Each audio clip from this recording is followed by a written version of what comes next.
Omukolo gw'okutuuza omulabirizi w'e Mukono gutandise na kusabanga kuno kukulembeddwamu omulabirizi Wakula Patrick okuva mu bulabirizi w'e Busoga era nga kwetabiddwako abantu ab'enjawulo omuli bannaddiini okuva mu nzikiriza ez'enjawulo, bannabyabufuzi wamu n'abakulembeze okuva mu gavumenti ya wakati. Wano Bishop Wakula akuutidde omulabirizi atuuziddwa okutandikira ku kaweefube aliwo okulwanyisa empisa ezitali za Bwakatonda eziyingidde mu makanisa ensangi zino okusobola okutaasa obwakabaka bwa Katonda.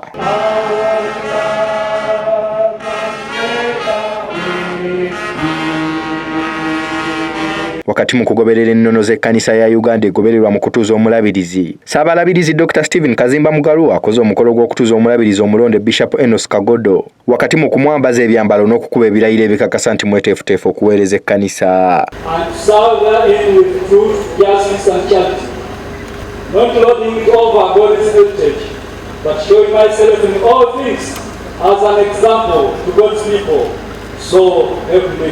Bw'abadde amaliriza omukolo gw'okutuuza, omulabirizi Dr. Stephen Kazimba Mugalu yeebazizza omulabirizi agenda olw'omulimu gw'akoze mu kukulaakulanya obulabirizi kyokka n'akuutira omulabirizi atuuziddwa okutandikira oli w'akomye okulaba ng'enkulaakulana eteereddwawo egguka.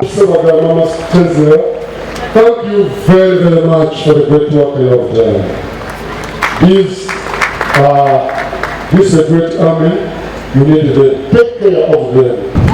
My charge is that you remain humble, Bishop Ennyo, and love the people entrusted to your care. Complete the unfinished projects by your predecessor. The diocese has had plans for a new cathedral. Set priorities, but build on the good foundation set by your predecessors.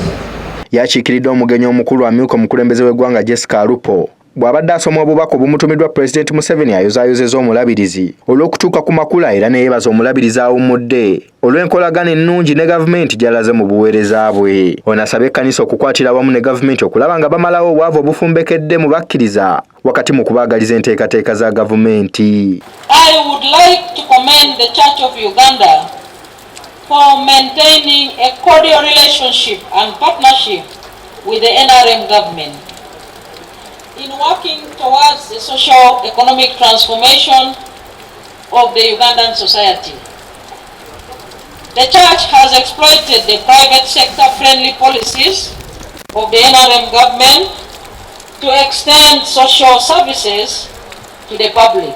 Bishop Ennyo Kagodo ng'ono yatuuziddwa ng'omulabirizi omuggya asiimye olw'omukwano ogumulagiddwa era neyeeyama okuweereza ekkanisa ya Uganda obulungi. Ono alaze ebyo kwagenda okutandikira kyokka n'asaba bannamukono wamu n'Abakrisitayo okuteekawo enkolagana ennungi bwe kinaamusobozesa okuweereza obulungi.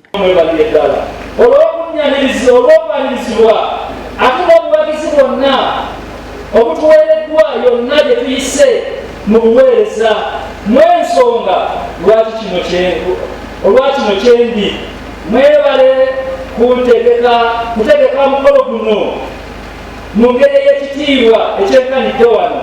Neebaza nnyo abaweereza abange anyweza ekibiina kya mission eky'obulabirizi mission team nga mpita mu kunyweza ebibiina bya mission ku Ssaabadiikoni bisobole okuliikiriza kino eky'obulabirizi. Okubeera obumu ly'ekkubo lyokka lyetulina okukwata. Bwe twegatta awamu tuba n'amaanyi, bwe twawukana tugwa.